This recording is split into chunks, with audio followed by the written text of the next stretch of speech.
అందరికీ నమస్కారం. నేను మీ రాజుని, కువైట్ నుంచి. ముఖ్యంగా నేను మీ ముందుకు రావడానికి ప్రధాన కారణం ఏంటంటే, ఇటీవల మాజీ ముఖ్యమంత్రి వర్యులు జగన్మోహన్ రెడ్డి గారు తిరుమల పరకామణి విషయంలో చేసిన వ్యాఖ్యల గురించి మీకు వివరిద్దామని చెప్పేసి నేను వీడియో చేస్తున్నాను. ఆయన మాట్లాడిన మాటలు చూస్తూ ఉంటే ఆయన సొంతంగా మాట్లాడినాడా, లేకపోతే ఎవరన్నా స్క్రిప్ట్ రాయిస్తే మాట్లాడినాడా అనేది ఒకంత ఆశ్చర్యంగా, కోపంగా, బాధగా కూడా ఉంది. ఎందుకంటే సమాజంలో ఇటువంటి ఇన్ఫ్లుయెన్స్ చేయగలిగిన వ్యక్తులు ఇటువంటి మాటలు మాట్లాడడం చాలా బాధాకరం.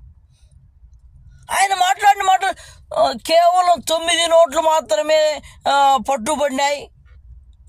అవి కూడా మళ్ళా 14 కోట్ల వెంకన్న గుడికి ఇచ్చేసినాడు అని చెప్పేసి అమాయకంగా మాట్లాడుతున్నాడు ప్రెస్ ముందుకు వచ్చి. అంటే ఒక్కరోజు మాత్రమే 9 నోట్లు స్వామి. అట్లాంటి ఎన్ని రోజులు, ఎన్ని 9 నోట్లు, ఎన్ని 19 నోట్లు దోచేసినాడో కదా.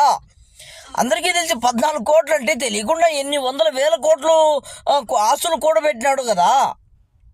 ఇట్లాంటివన్నీ మీరు ఆలోచన చేయకుండా ఏదో ఉత్తి పుణ్యానికి వచ్చి మాట్లాడితే ఎలా సార్? ఇప్పుడు ఇటువంటి వాటిని మీరు ఇటువంటి వ్యాఖ్యలు మీరు చేయడం వల్ల సమాజంలో ఎటువంటి బ్యాడ్ని క్రియేట్ చేస్తుందో ఒకసారి ఆలోచన చేయండి. ఈరోజు అతను 9 నోట్లు దొంగతనం చేసినాడు, 14 కోట్లు ఇచ్చేసినాడు, బాగానే ఉంది, ఓకే, అతన్ని సమర్థిద్దాం. అతన్ని ఆదర్శంగా తీసుకొని, మిమ్మల్ని ఆదర్శంగా తీసుకొని ఇటువంటి దొంగతనాలు చేస్తే మనము ఇంతో అంతో ఇచ్చేస్తే ఆ పరిహారం పోతుంది, ఆ దోష పరిహారం పోతుంది అని చెప్పేసి ఎంతోమంది పుట్టుకొస్తారు.